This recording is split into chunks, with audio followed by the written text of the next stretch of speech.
A vida de médium no planeta Terra. A vida de médium aqui, eu digo o médium do bem, o médium de Deus, que está aqui para progredir e ajudar no progresso da humanidade. Trabalhar com a mediunidade é isso. É o médium se consertar cada dia que passa, lutar contra as suas tendências mais, evoluir e ajudar as outras pessoas a evoluírem também. Existe médium perfeito? Não. O que seria um médium perfeito? Um médium perfeito seria um médium muito amoroso, muito fraterno, muito carinhoso, atencioso, afável. Um médium que não é ganancioso, não é vaidoso, um médium humilde, um médium que faz o trabalho da mediunidade de coração, por amor ao próximo, por amor a Deus, por respeito a Deus. Esse médium, ele faz esse trabalho com muita alegria. Ele não faz por obrigação ou por medo. Ele faz sem interesses escusos, sem interesses secundários.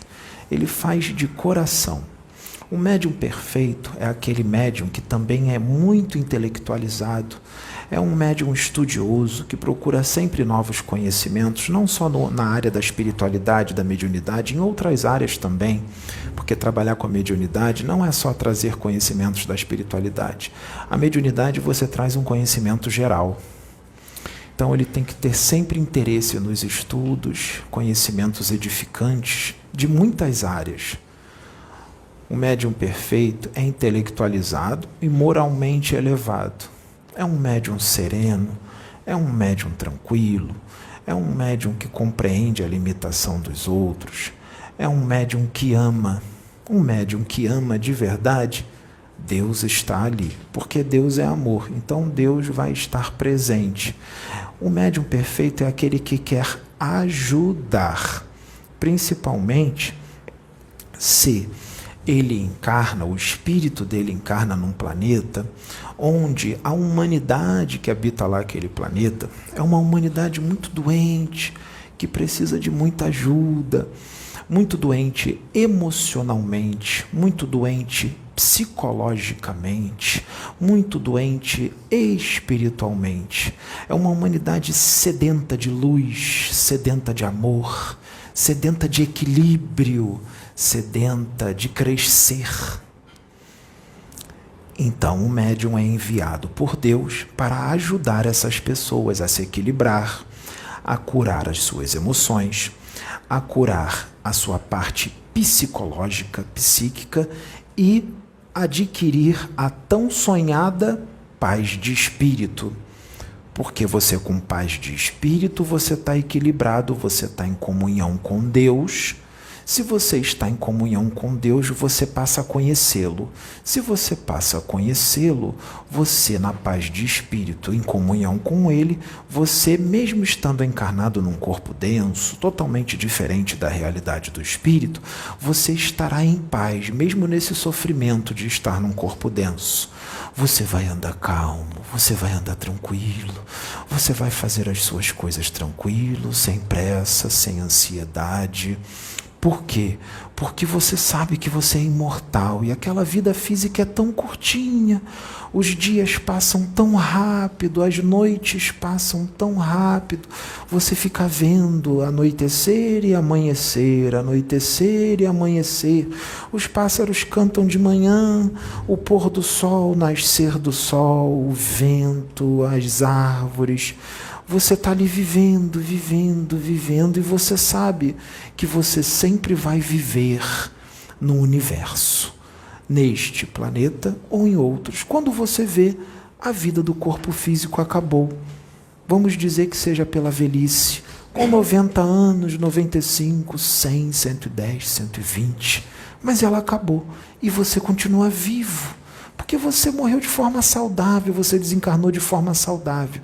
Se você desencarnou de forma saudável, equilibrado, totalmente equilibrado durante toda uma encarnação, quando chegar a hora de você se desprender, quando houver a disjunção molecular pelo fenômeno da morte, que os laços que prendem o seu corpo psicossomático ao corpo físico forem desatados com muita delicadeza, devagarzinho, uma morte que você nem vai sentir, tranquila, você vai abandonar o corpo de uma forma suave, tranquila, nem vai sentir. Quando você vê, você estará fora do corpo.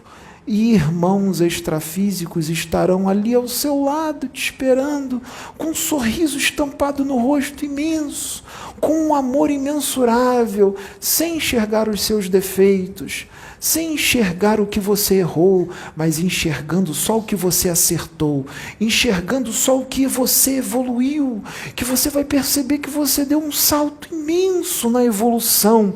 E eles vieram te buscar, eles abrem um portal, entram nesse portal, e quando você entra nesse portal, você se depara com um mundo diferente, um mundo totalmente novo, em pastos verdejantes, com uma natureza linda, linda, lindíssima, e lá haverá não só os espíritos que te levaram, como muitos outros aparecerão, cada um num nível evolutivo diferente, cada um com a sua luz, com a sua essência, com o seu amor, com a sua energia, em pura paz.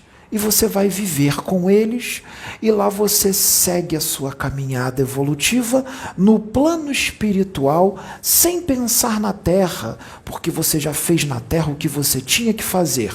E o que você não fez, você tem toda a eternidade para continuar fazendo, porque você tem a consciência de que essa vida de 120 anos não dá para fazer quase nada, mas ao mesmo tempo que o que você fez não foi quase nada, mas ao mesmo tempo é muito, de acordo com a sua dedicação. E aí você fica satisfeito, e você não vai se culpar por aquilo que você não fez, porque não dá para fazer tudo, é muito difícil e precisa de muito tempo. Então a culpa não vai vir, porque você tem a consciência da imortalidade do espírito, e você vai perceber que você fez pouco, mas fez muito, e você vai ficar feliz. E você vai viver. O médium, que eu disse que é um médium bom, um médium que trabalha para Deus de coração,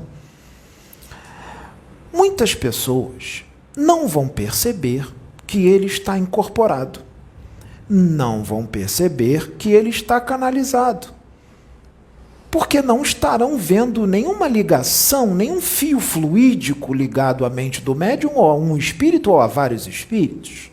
Não verá os espíritos se revezando através daquele médium para trazer uma mensagem. As pessoas não verão os encarnados, mas podem ter certeza, um médium de Deus, quando ele abre a boca para falar para a humanidade, tenham a certeza absoluta, ele nunca estará sozinho. Ele sempre estará acompanhado de espíritos iluminados e amorosos que também querem o progresso da humanidade. Afinal, semelhante atrai semelhante. Se o médium deseja o progresso de coração, ele vai atrair os espíritos que também desejam o progresso de coração. Se as intenções do médium são boas intenções, ele vai atrair espíritos que têm boas intenções. E esses espíritos vão auxiliá-lo no que ele vai falar. São só os espíritos que vão auxiliá-lo a falar? Não. Lembrem-se que eu disse que um bom médium é aquele que é intelectual, é aquele que tem atitude, amoroso, aquele que é sereno, aquele que quer o progresso. Então, o trabalho será em conjunto. Os espíritos não falarão sozinhos. Os dois falarão sozinhos, falarão juntos. O médium e os espíritos que estão auxiliando esse médium mentalmente, telepaticamente, num acoplamento, ou numa canalização, ou numa incorporação, ou na intuição. Nessa situação toda, em todo esse processo mediúnico, em toda essa comunicação mediúnica, o médium, nos tempos de hoje, ele estará totalmente consciente, mas o jeito dele de falar vai mudar. Ele vai falar, de repente, no meio da palestra de um jeito, de repente ele vai falar de outro jeito, de repente ele vai falar de outro jeito. Por quê? Porque cada consciência tem um jeito de ser, mas nunca falará exatamente do jeito daquela consciência, porque aquela consciência está usando um corpo e um espírito que não são deles. Então vai se misturar o jeito do médium com o jeito do espírito. Vai ficar meio misturado. E também vai chegar um momento em que os espíritos estão ali, mas eles desconectam do médium e deixam o médium falando sozinho durante um tempo. Porque o médium tem que continuar a palestra, ele não está preparado, ele não tem conhecimento, ele não tem conexão com Deus, então vai ter alguns momentos que o médium vai falar sozinho por ele mesmo, porque ele também tem conhecimento. Esses espíritos que estão conectados no médium são muitos, vamos dar um exemplo que sejam 50 espíritos se revezando no médium. Nesses 50 espíritos, cada um tem um nível evolutivo. O médium também tem o seu nível, não tem? Então vamos supor que nesses 50 espíritos, 30 deles são mais evoluídos do que o médium, mas os outros 20 são menos evoluídos do que o médium. O médium que está sendo usado é muito evoluído, vamos dizer assim, mas os outros 30 são bem mais, e os outros 20 são menos. Mas não quer dizer que eles não vão deixar de trabalhar com o médium, só porque são menos evoluídos, porque eles também têm conhecimentos, eles também têm algo a ensinar. Nessa comunicação, haverá porcentagens do jeito do médium e porcentagem do espírito. Qual a porcentagem? Em alguns momentos na palestra, será 100% médium e 0% os espíritos.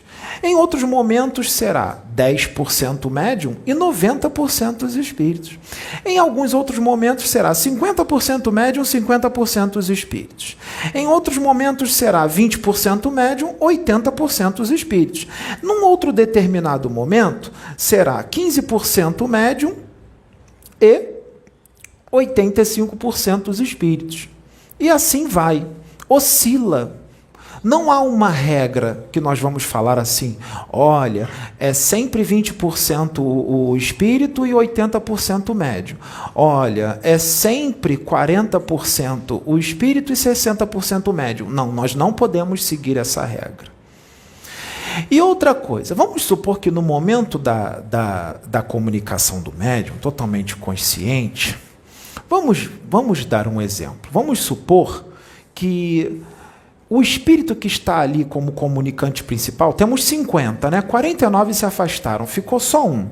Esse um que está incorporado no médium, ele é bem menos evoluído do que o médium. Então, esse que está usando o médium, ele vai acessar um arcabouço mental de um médium muito mais evoluído do que ele. Então será uma bênção e tanto para esse espírito. Nesse momento é uma bênção muito maior para o espírito que está incorporado do que para o médium, porque o médium é muito mais evoluído do que aquele espírito. Então, quando esse espírito acessar o arcabouço mental do médium, ele encontrará uma riqueza imensa de conhecimentos que aquele espírito desencarnado não tem. Então, quando ele incorporar naquele médium, ele vai falar um monte de coisa que não está vindo dele, está vindo do médium. Que ele está tirando dos conhecimentos do médium, que ele nem tem aqueles conhecimentos, e ele está aprendendo enquanto está incorporado, passando para as pessoas o conhecimento junto com o médium. Então, nessa situação, é muito melhor que seja 70% médium e 30% o espírito, porque o conhecimento do médium é muito mais proveitoso do que o espírito que está incorporado. Na verdade, às vezes, é melhor que seja 90% médium e 10% o espírito, porque o médium é muito mais evoluído do que ele. O médium tem uma bagagem espiritual muito maior do que daquele espírito desencarnado. O médium tem muito mais maturidade espiritual, muito mais vivência, muito mais evolução espiritual do que aquele espírito desencarnado. Então é muito melhor que seja 90% médium e 10% espírito. A comunicação será muito mais proveitosa. Entenderam? Então nós temos que refletir com relação às comunicações. Outra coisa. O médium orador, que está falando para o mundo inteiro, ele tem que ter um equilíbrio. Qual equilíbrio? Qual é o equilíbrio que ele tem que ter? Ele não pode falar excessivamente, mas ele também não pode falar muito pouco ou nada. Se ele não falar nada, ele vai ficar todo mundo olhando para a cara dele, olhando para a cara das pessoas, e nada acontece.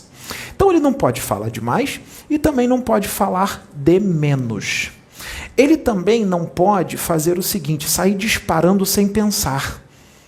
Ele tem que, às vezes, parar um pouquinho para pensar, para poder ver qual é a mensagem, como é que ele vai dizer, quais as palavras que ele vai usar, para poder passar uma mensagem mais explicativa para que todo mundo entenda. Ou quase todo mundo, porque nem sempre todo mundo vai entender. Ou vão interpretar de uma forma diferente. Ele tem que saber lidar com isso, com as interpretações que podem ser totalmente diferentes do que ele disse, pela limitação daqueles que estão ouvindo. De todos não, alguns. Então, ele tem que ter um equilíbrio. Se ele falar demais, pode dar um problema. Se ele falar de menos, também pode. Então, ele não pode sair disparando, mas também ele não pode entrar num excesso de cautela e ficar segurando muito as mensagens, porque senão ele não fala. Ele também não pode se preocupar excessivamente com o que ele vai falar, porque se ele se preocupar excessivamente com o que ele vai falar, o trabalho não é feito. O trabalho não vai ser feito. Então nós temos que ter ciência que esse médium não é perfeito, por mais que seja um ótimo médium evoluidíssimo, ele vai errar algumas coisas, e a espiritualidade sabe disso. E por causa que ele vai errar algumas coisas, a espiritualidade deixa de enviá-lo? Não. O trabalho precisa ser feito. Até Jesus errou. Jesus já errou falando para as pessoas. Ele já quase se estrepou com algumas coisas que ele falou. Se o próprio Jesus já errou algumas coisinhas, que dirá nós? Então, é normal. Então, o médium ele não pode ter um excesso de cautela na hora de falar. Ficar com medo, se eu falar isso, eu vou adquirir karma. Se eu falar isso, eu vou prejudicar fulano. Se eu falar aquilo, eu vou prejudicar cicrano. Será que vai prejudicar? Muitos vão interpretar que aquilo que você falou prejudicou, que aquilo que você falou magoou alguém, que aquilo que você falou atrapalhou alguém. Será que atrapalhou mesmo? Será que magoou mesmo? Ou será que era para ter sido falado daquele jeito? Porque Deus sabe de todas as coisas. E por mais que o médium seja evoluído, ou toda a humanidade daquele planeta seja evoluído, por mais que tenha evolução, algumas pessoas muito evoluídas, ninguém compreende totalmente Deus e os seus desígnios. Ninguém. E esse planejamento do médium de Deus, ele é feito por quem? Por Deus. Antes desse planejamento ser feito pelos técnicos, pelos espíritos evoluidíssimos, passa primeiro pela mão de Deus, depois é que vai nos técnicos. Porque Deus é o detentor de toda a sabedoria. E nem os técnicos evoluidíssimos entendem totalmente Deus, mesmo eles estando muito próximos de Deus, eles não entendem completamente. Então, principalmente se Deus fizer um trabalho muito diferente através daquele médium num determinado planeta, muitos não vão compreender. Muitos vão achar que é loucura, muitos vão achar que ele está exagerando, que ele não deveria falar daquela forma, que ele deveria ter falado num tom diferente, que ele não deveria ter falado daquele jeito, e ninguém está entendendo qual é o verdadeiro planejamento, pode vir, ninguém vai estar entendendo qual é o verdadeiro planejamento que Deus tem, porque ninguém compreende Deus totalmente. Então Deus, antes de usar aquele médium, ele avisa muitas vezes, repetitivo, é chato, ele repete. Sabe por que ele repete? Porque ele sabe que quando aquele médium começar a ser usado por ele, mesmo ele repetindo, que não será compreendido, as próprias pessoas que ele fala isso durante um bom tempo, olha, não vai ser compreendido, olha, não vai ser compreendido de jeito nenhum. Essas próprias pessoas que estão ouvindo essa mensagem repetitiva, quando passar o tempo passar, os anos passarem, aquele médium começar a ser usado, essas próprias pessoas que ouviram Deus falar que aquele médium não seria compreendido, não compreenderão. Não compreenderão. E olha que Deus repetiu várias vezes, hein? Não vai ser compreendido, não vai ser compreendido. Vamos dar um exemplo. O médium é a Claudinha, que vai ser usada de uma forma diferente. E a Francis e a Sabrina são aquelas que iniciam com ela. E aí Deus fala toda hora, através da própria médium, Olha, ela não vai ser compreendida. Para Francis e para Sabrina, durante uns 3 anos, repetindo isso toda hora. Aí os 3 anos passam, ele para de falar. Aí vem o 4º ano, ele não falou nada no 4º ano. Com 4 anos e meio, ele começa a usar a Claudinha. Aí quando ele começar a usar, e olha que ele repetiu muito durante 3 anos, a Francis e a Sabrina não vão compreender a forma que Deus está usando ela. E olha que Deus avisou para elas aí durante 3 anos. Se Deus avisou para elas durante 3 anos, imagine para as pessoas que não foram avisadas, que pega aquilo de surpresa de repente. Imagina, porque a forma não é comum. É uma forma completamente diferente de tudo que já se viu. Quer ver um exemplo? As pessoas acharão que a Claudinha, que é a médium que vai ser usada de uma forma diferente, tem distúrbio de múltiplas personalidades. Sabe por quê? Uma hora ela fala muito amoroso, extremamente amoroso. Outra hora ela fala muito grosso, ela grita. Parece que está sendo violenta, agressiva. Outra hora ela não fala nem muito amoroso e nem muito agressiva. Fala um meio termo. Cada hora ela fala de uma forma diferente. As pessoas vão falar, peraí, essa médium é louca. Uma hora ela é extremamente amorosa, parece um anjo falando. E tem hora que ela parece que é um demônio falando, grosseirão. O que Deus está fazendo? Que planejamento é esse? Tudo tem um propósito, tudo tem um porquê. Não queiram mergulhar muito fundo quanticamente. Se vocês mergulharem muito fundo quanticamente no universo, vocês surtam. Vocês entram em loucura. Loucura quântica. Sabem o que é a loucura quântica? É quando você desafia Deus. É quando você, de forma imprudente, quer mergulhar na mente de Deus sem ter preparo. Você não tem maturidade nem evolução espiritual para mergulhar na mente dele. E você quer fazer isso. Se você fizer isso, você vai estar passando à frente. Você está botando a carroça na frente dos bois. Você não está preparado para isso. E aí você vai entrar numa loucura quântica. Não queiram entender. Há 2000 anos atrás não entenderam. Não entenderam tanto que assassinaram. Há 3.300 anos atrás também não entenderam.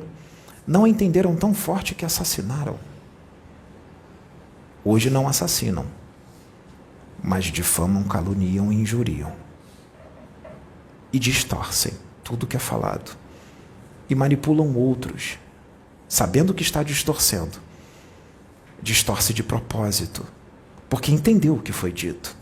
Mas distorce de propósito, porque sabe que quando distorcer de propósito, os outros que vão ouvir vão te seguir, vão concordar com você. Porque quem distorce de propósito é um manipulador e sabe que está falando com mentes imaturas e ignorantes e facilmente manipuláveis. Então, distorce de propósito para influenciar outros, para colocar o médium em erro. Para calá-lo. O intuito é calá-lo de uma vez por todas. Porque aquela forma extremamente diferente que Deus está falando através daquele médium vai mudar o mundo. E aqueles que não querem isso, eles vão fazer de tudo para calá-lo. De tudo. Como foi há 2000 anos atrás, que acharam que matando ele, o calariam. Quando, na verdade, matando ele, fez com que tudo o que ele falou se alastrasse pelo planeta. Então, é necessário que aconteçam algumas coisas que, aos olhos de vocês, vai ser ruim para o médium. Mas não vai ser ruim, não. É o planejamento do Pai em ação. Vai fazer com que tudo que o médium falou exploda.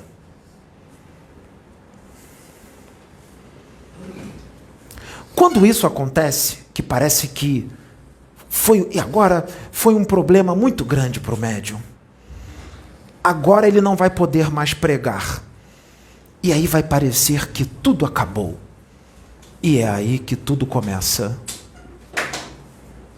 É aí que tudo começa. Porque quando parecer que tudo acabou, Deus chega, pega o médium e começa a apertar um monte de botãozinho no médium, liberando um monte de coisa.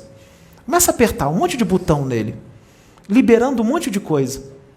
Libera, libera, libera, libera, libera, libera. E aí as coisas começam. Aí as pessoas começam a entender qual é o planejamento de Deus. Não todo, mas uma parte já considerável. E aí vem o aprendizado para todos aqueles que tentaram calá-lo. Vem um grande aprendizado para eles. E eles percebem o quanto eles são imaturos, o quanto eles estão distantes de Deus, o quanto eles não compreendem os desígnios de Deus, o quanto eles ainda estão engatinhando no nível evolutivo, o quanto eles ainda não entendem o planejamento do universo, o quanto eles ainda não entendem toda a situação quântica que há no universo, apesar de muitos falarem de situações quânticas. Mas as situações quânticas que são faladas por muitos são ainda um ABC do quântico. Um ABC muito inicial. Muito inicial. Centro espírita, centro de Umbanda, igreja evangélica, igreja católica, todas as religiões, todas as casas religiosas são hospital. Para quem? Para os médiuns que lá estão e para os consulentes. Em algumas situações, muito mais para os médiuns do que para os consulentes. Toda aquela visão de médiuns no meio do centro, com aparência tranquila, falando mansinho, recebendo as pessoas no centro espírita, com um sorriso no rosto, falando manso, juntando as mãos, dizendo namastê, abraçando, recebendo. Aparentemente, para os consulentes, todos os médiuns se amam, todos os médiuns se dão bem, são evoluidíssimos pela aparência. Mas quando esses médiuns dormem, eles desdobram para o centro espírita que eles trabalham, e eles desdobrados no centro espírita, é pura confusão entre eles, brigalhada, disse-me-disse e pura loucura, quando eles estão desdobrados. E quando eles estão desdobrados, eles demonstram verdadeiramente quem eles são. Ali no centro espírita, o namastê e a pompa de ficar falando mansinho, abraçando todo mundo, é uma máscara. Eles estão atuando, eles não são daquele jeito. Esses são aqueles que trabalham aqui na Terra, em sua grande maioria. Não todos, mas é a maioria. Uma maioria bem grande. Digamos que pelo menos 80% deles. Pelo menos.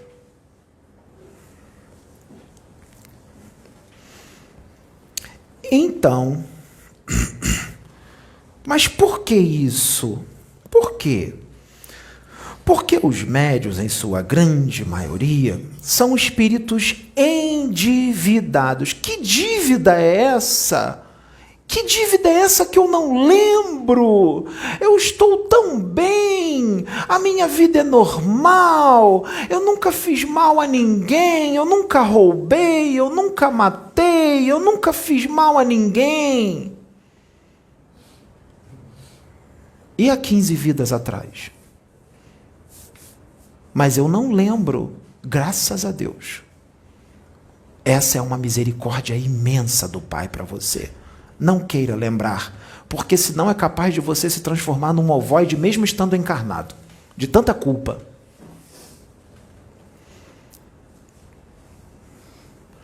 O endividado é aquele que cometeu muitos crimes perante as leis de Deus em outras reencarnações. E esses crimes não são só explosão de planetas, assassinatos, roubos e furtos. São, sabe o quê? Os crimes.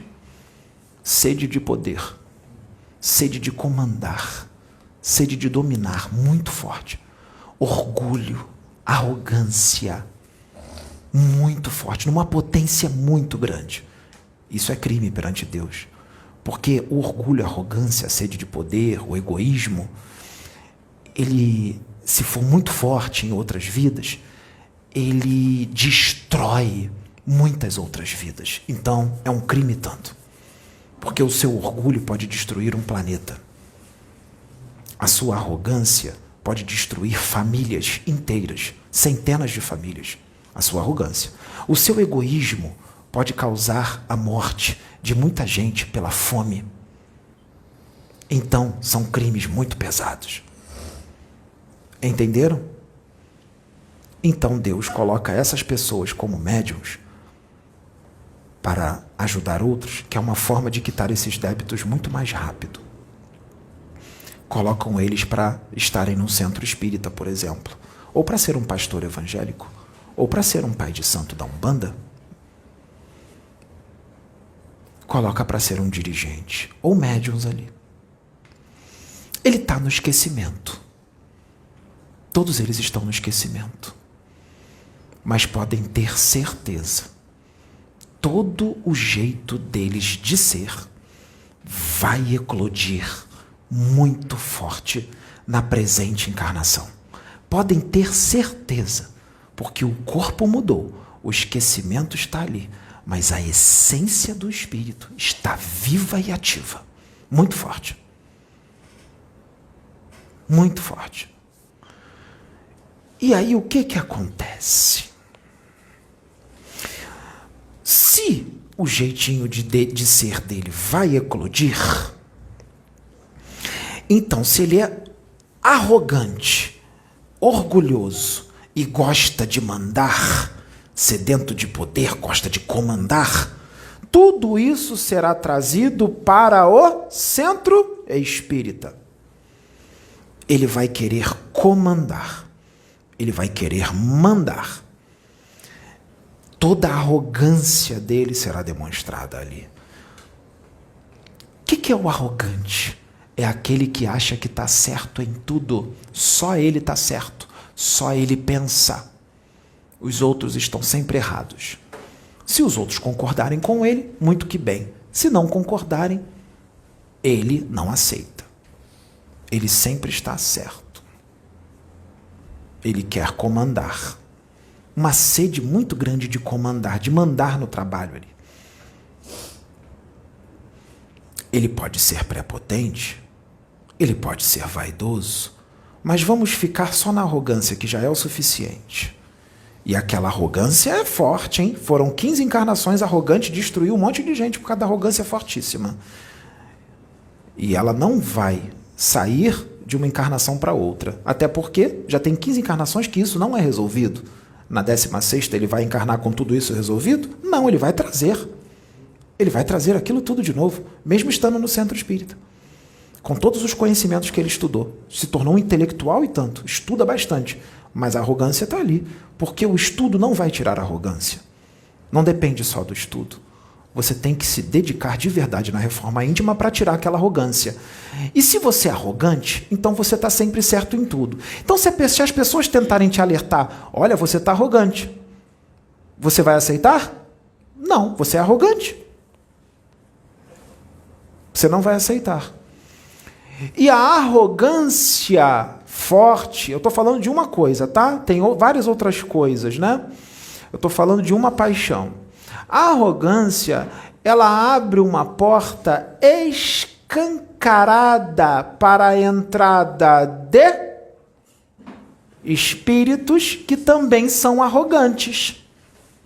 Espíritos que também gostam de comandar. Espíritos que também são sedentos de poder. Mas a casa que ele está trabalhando é de luz. Os benfeitores estão ali. Sim, eles estão.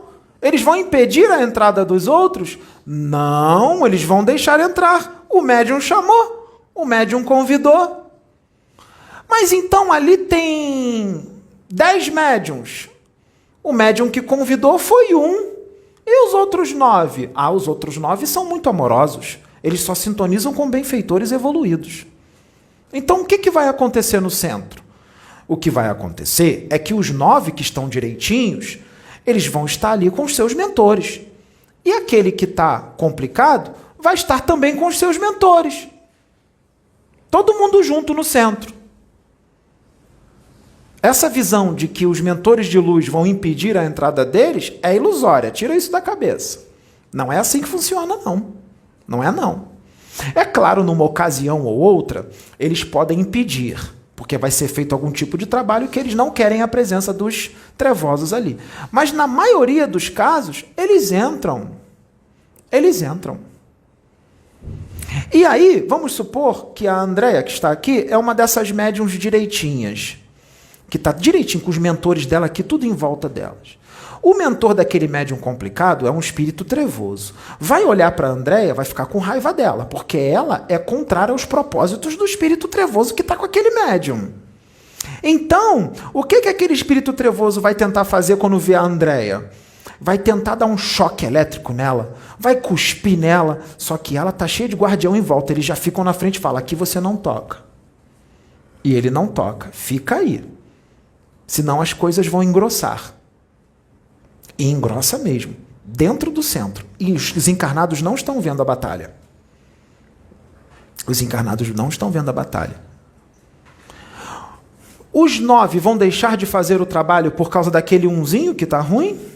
Vamos aumentar o número? Vamos supor que tem 18. 8 complicados, 10 bonzinhos. Está misturado tudo ali. O mentor dos 8 complicados e o mentor dos 10 bonzinhos.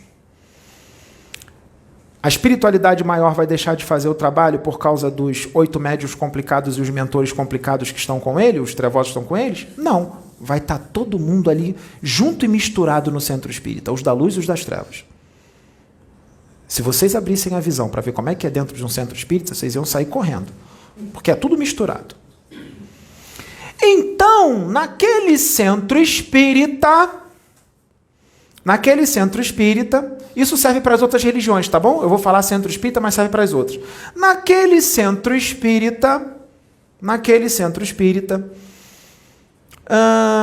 já que os 8 dos 18, os 8 médiuns chamaram os trevosos vão montar acampamento no centro.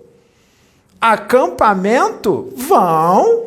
A contraparte astral do centro vai estar cheio de tenda, vai estar cheio de casinha dos espíritos trevosos, que são os mentores daqueles médios que sintonizam e se afinizam com eles. Junto dessas casinhas astrais, que são feitas na contraparte astral desses trevosos, também existem os portais por onde entram e saem os espíritos da luz. E podem até também montar as casinhas dos da luz. Então vai ficar a casinha dos da luz e a casinha dos das trevas no centro espírita. Todo mundo se respeita e ninguém atrapalha ninguém. Porque o trabalho não pode deixar de ser feito. Ele não pode deixar de ser feito. Porque se os da luz, os 10 médios da luz, desistirem só porque tem 8 das trevas, aí as trevas vencem, as trevas dominam. Então os da luz vai ter que aprender a conviver com aqueles médios que são das trevas. Como? Julgando eles e maltratando eles? Não, passando muito amor para eles. É a única forma de tudo dar certo. Se brigar com eles e julgá-los, ferrou. Se esses 10 que são da luz começar a fazer fofoquinha com relação aos outros 8, eles vão entrar na mesma frequência dos 8 e todo mundo vai ficar nas trevas, porque fofoca já é porta aberta para as trevas. Então os que estão na luz, os médicos que estão na luz, vão olhar para aqueles 8 com muito amor e vão tentar ajudá-los no amor, tentar fazer com que eles despertem, porque eles estão dormindo, eles estão distraídos. Porque quando eles estão em vigília, na cabeça deles, eles estão direitinho. Eles estão no caminho, está tudo certo, mas não está não. Eles são arrogantes. Eles são sedentos de comandar no centro. Eles querem mandar. Eles querem que as coisas no centro sejam feitas todas da forma deles. Se não for feita da forma deles, tem alguns que até vão embora, se afastam, se não fazer da forma deles. Isso é arrogância e ego muito forte. Já é a porta aberta. Só que para por aí? Não. Nós só mergulhamos no mar 10 metros. Agora nós vamos mergulhar 10.000 metros. Nós vamos mais fundo. Porque não vai ficar só nisso. Não vai ficar só nisso. Principalmente se os 10 médiuns que estão ali direitinhos forem médiuns muito evoluídos, que estão mudando o mundo. Aí o trabalho vai ser feito com muito mais requinte para atrapalhá-los. Muito mais requinte. Qual requinte? O requinte vai ser assim, ó. Se os médiuns, 8 médiuns, são arrogantes e abriu a porta para a entrada desses espíritos trevosos, esses espíritos trevosos pode ser que eles não sejam qualquer um, eles não sejam um obsessorzinho qualquer. Pode ser que eles sejam espíritos muito inteligentes, que têm muito conhecimento, uma cultura espiritual forte, de dar inveja a qualquer dirigente espírita, um conteúdo científico e espiritual, detentores de um conhecimento científico e tecnológico da esfera extrafísica, que não tem na física, muito profundo. Porque eles podem saber técnicas que não é qualquer espírito que sabe. As técnicas que eles sabem são tão fortes, tão profundas, que até aqueles que estudam muitos livros espirituais diriam ser loucura, porque nunca viram isso em livro nenhum psicografado. Só que nós temos que entender que no plano espiritual existe muito mais coisa do que os livros que já foram psicografados até hoje. Até Chico diz que de todos os livros que ele psicografou, não é nem 1% do que há na esfera extrafísica. E olha que foram centenas de livros, hein? Então, esses espíritos experientes precisam fazer um trabalho mais eficiente com relação a esses 8 médiuns que são instrumentos deles. O que eles vão fazer? Nós sabemos que nós temos 7 corpos, não é? O corpo físico, o duplo etérico, o corpo astral, o corpo mental inferior, o corpo mental superior, o corpo búdico e o corpo átmico, não é? Eu não vou entrar em detalhes nos 7 corpos para não demorar. Nós vamos falar aquele que interessa. Qual corpo? O corpo mental inferior. O corpo mental inferior. O que é o corpo mental inferior? O corpo mental inferior é chamado de o corpo kármico. Dentro do corpo mental inferior está ali todos os registros da vida do espírito imortal. Tudo que ele fez de bom, tudo que ele fez de ruim, seus medos, suas culpas, suas alegrias. Está tudo registrado ali, de todas as encarnações dele. Está tudo registrado lá. Esse corpo mental inferior, ele pode se desdobrar do médium sem ele perder a consciência. Se o médium se desdobrar em perispírito, ele perde a consciência, ele dorme. Não existe isso de desdobrar e você continuar aqui falando. Isso não existe. Se você desdobrar em perispírito, você vai dormir. Você dorme. No corpo mental inferior, não. O corpo mental inferior, ele se desdobra de você e você continua aqui, ó, em vigília, falando com todo mundo. Quando é que o corpo mental inferior se desdobra? Ele se desdobra em algumas situações. Vamos supor que você está com uma fixação muito grande, um desejo muito grande de estar num determinado local. Tu está insatisfeito onde tu está. Tu queria estar não sei aonde. Muito forte, mas isso tem que ser muito forte. Sabe o que vai acontecer? O seu corpo mental inferior vai se desdobrar de você e vai ficar lá naquele lugar que você quer, que você tanto deseja. Ele vai ficar lá. Tem uma outra situação. Vamos supor que você tem um relacionamento tóxico com alguma pessoa, seja ela quem for. Que relacionamento tóxico é esse? Um relacionamento tóxico, muito tóxico mesmo, de apego e controle. Você tem um apego e um controle muito grande naquela pessoa, de forma tóxica, de forma perniciosa. Sabe o que vai acontecer se você ficar fixado muito naquela pessoa? O seu corpo mental inferior vai ficar acoplado naquela pessoa. Que você tem um controle muito grande.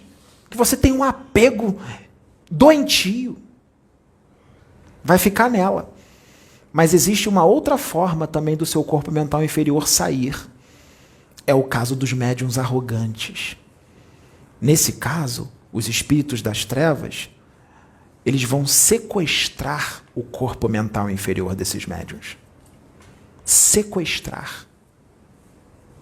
Porque existem redutos das trevas muito grandes, que lá os espíritos que estão lá, eles são especialistas em sequestrar corpos mentais inferiores só de médiuns. Só de médiuns. Para atrasar o progresso da humanidade. Porque eles querem preparar os seus médiuns para encarnar, para servi-los. Sim, espíritos das trevas também podem levar outros espíritos à reencarnação. Disso muitos não sabiam, não é? Muitos acharão isso loucura e heresia, mas é a realidade do plano espiritual.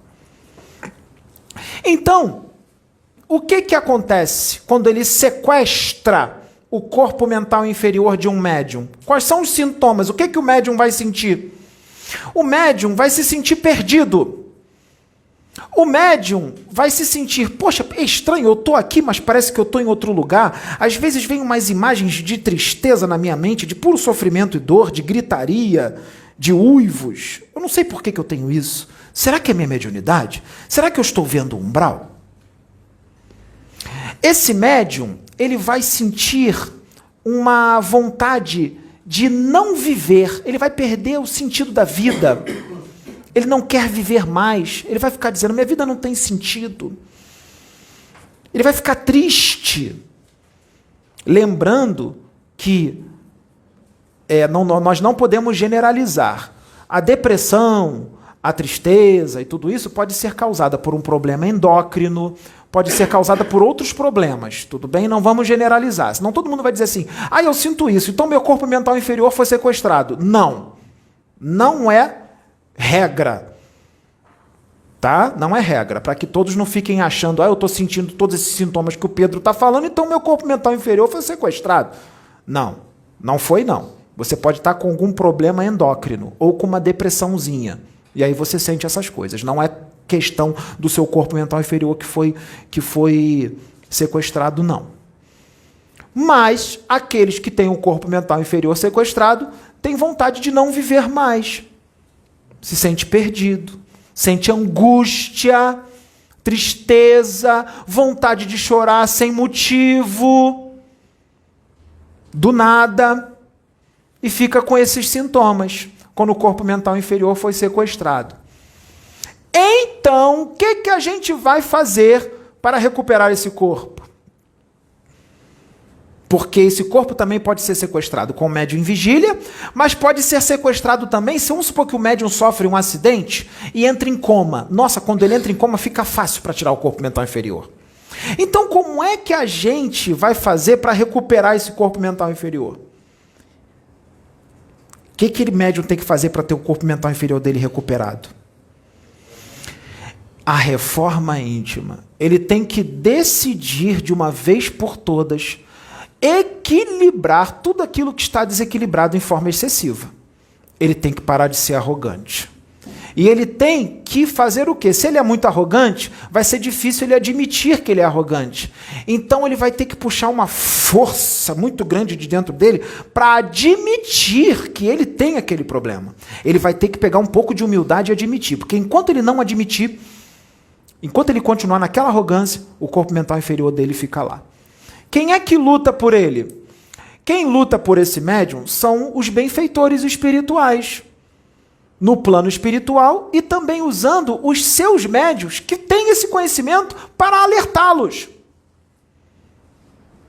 Porque essa luta é durante a encarnação dele. Por que durante a encarnação? Temos que recuperar esse corpo mental inferior antes desses médiuns desencarnarem. Porque se eles desencarnarem ou estiverem prestes a desencarnar, já desfazendo os laços que prendem o perispírito ao corpo, enquanto o corpo mental inferior deles está lá embaixo nos laboratórios das trevas, ao mesmo tempo tem uma máquina lá, com uma tecnologia avançadíssima, que fica puxando o corpo astral dele. Fica puxando. Enquanto ele está ali desencarnando, ou prestes a desencarnar, ou já desencarnou, essa máquina puxa o corpo astral dele. E se essa máquina das trevas puxar o corpo astral daquele médium, já era. Os da luz perderam o médium. Perderam o médium.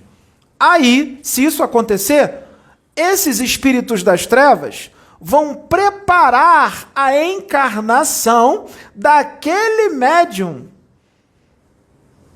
Eles é que vão preparar. O médium, a encarnação dele, vai ser preparada pelas trevas. Para ser o quê? Para ser médium. Para ser médium. E quando a encarnação dele for preparada pelas trevas para ele ser médium, quando ele começar a trabalhar como médium, vai ficar por isso mesmo? Vamos ficar no círculo vicioso? Ele vai desencarnar de novo, vai para lá? Não, quando ele encarnar, os da luz vão começar a agir para tentar recuperá-lo. Se recuperá-lo, tudo aquilo que foi preparado nas trevas é desfeito. Mas ele tem que se manter no caminho até o fim. Se ele voltar a servir as trevas, o corpo mental inferior dele é sequestrado de novo. Então aquele médium tem que se manter no caminho com Deus até o fim. Até o fim. Ele foi preparado pelas trevas, mas durante a encarnação ele resolveu fazer o bem. Então, se ele resolveu fazer o bem, de coração, os da luz vão desfazer todas as conexões que foram feitas lá embaixo na preparação e ele vai passar a servir a luz. Foi preparada a encarnação pelas trevas? Foi, mas ele aqui encarnado, ele resolveu servir a luz. Então, acabou o vínculo com as trevas. Acabou o vínculo com as trevas. Sem perguntas. Acabou o vínculo com as trevas. Como é que ele desperta? Como é que o médium desperta para ele poder fazer as coisas certas? Palestra. De quem tem conhecimento. É só ouvir a palestra. Ouvir a palestra. Depois de ouvir a palestra, vai lá no banheiro e se olha no espelho. Sim, para você se enxergar, porque você não está se enxergando. Depois de ouvir essa palestra, vai no banheiro e se olha no espelho. E se enxerga. Quando você se enxergar de verdade, mas não é para se enxergar mesmo. Aí você vai enxergar o que tem que ajustar. Aí você ajusta. Aí o seu corpo mental inferior volta. Volta para o teu corpo. Porque quando você fica desse jeito, agora eu vou mais profundo para poder que possa entender. Quem é que tem um corpo? Qual é o médium que tem um corpo mental inferior sequestrado? Qual é? Não é só o arrogante, o sedento de poder, aquele que quer comandar, prepotente, não. São os médiuns que fazem amarração, separação de casais ou união de casais. Sim, união também não pode ser feita. A união tem que ser feita pela vontade das pessoas, não forçado. É os que são os mercenários da mediunidade, ficam cobrando valores excessivos para fazer caridade. São aqueles que são vaidosos, são aqueles que só querem fama e riqueza com a mediunidade, querem ficar famosos, querem ser idolatrados como alguém especial. Todos esses médiuns têm o corpo mental inferior sequestrado pelas trevas. Todos eles. Todos eles. Todos eles têm sequestrado pelas trevas. Quer ver um exemplo?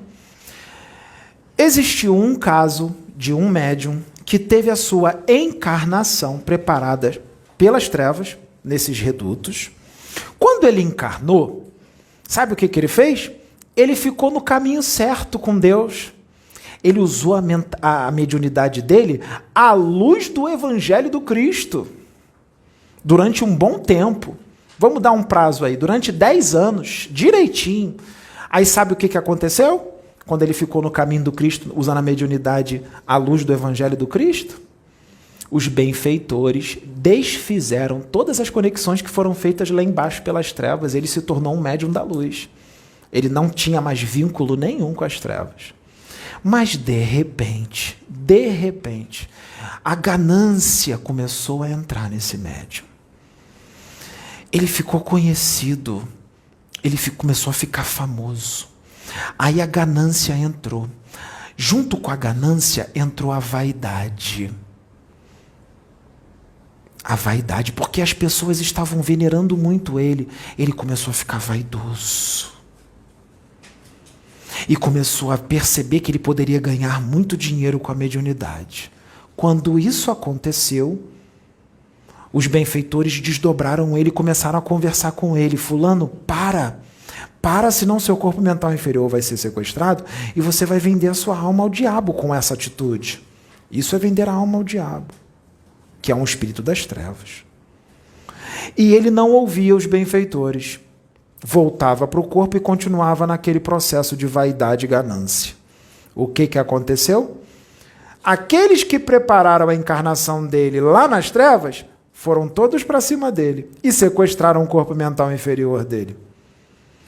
Quando sequestraram o corpo mental inferior dele, os da luz começaram a lutar por ele. Começaram a lutar por ele, desdobrando ele, tentando conversar, usando outros médiuns para falar com ele, intuindo, inspirando outros médiuns para dar conselho para ele. Fulano, você estava tão bem. Os outros médiuns falando, para com isso, você está vendendo tua alma para as trevas. Esses médiuns sendo intuídos pelos benfeitores. E ele nada de parar, nada de parar, nada de parar. E ele ficou assim durante muitos anos. De repente, esse médium teve um acidente de carro. Ele teve um acidente de carro e ficou numa condição muito complicada. Nesse acidente de carro, foi percebido que ele foi atingido muito forte na cabeça, no peito, nas costas. E danificou muito o cérebro, o crânio dele e o cérebro. Ele estava prestes a ter uma morte encefálica. Perfuração no pulmão, perfuração no fígado. Ele ia desencarnar. Ele entrou em coma. Quando ele entrou em coma,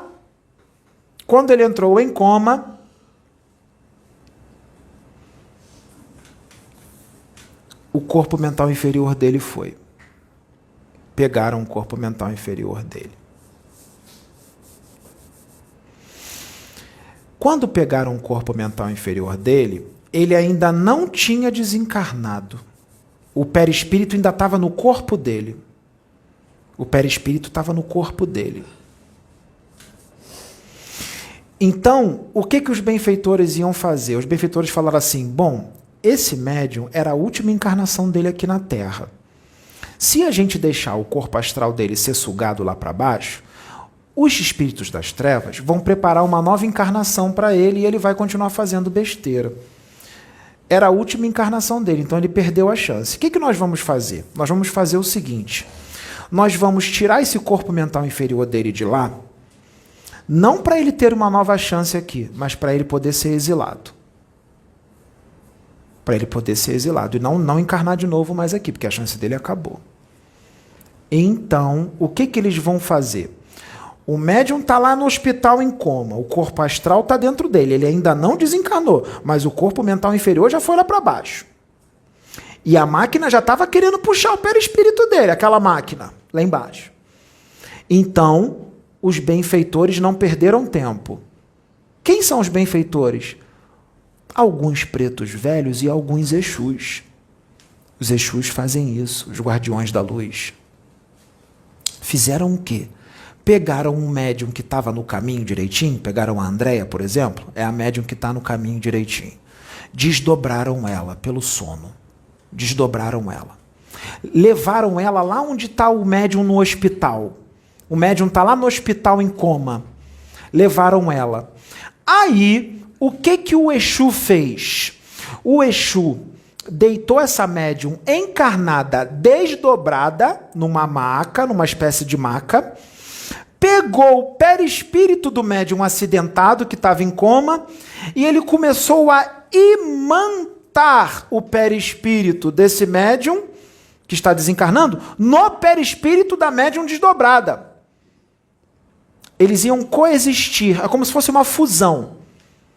Ele imanta o perispírito do médium acidentado no perispírito da médium desdobrada. Quando ele terminar de imantar, como se estivesse colando o perispírito do médium que está morrendo na médium desdobrada, quando ele terminar de imantar, ele pega o perispírito dos dois e joga no corpo da médium. Ela vai e volta em vigília.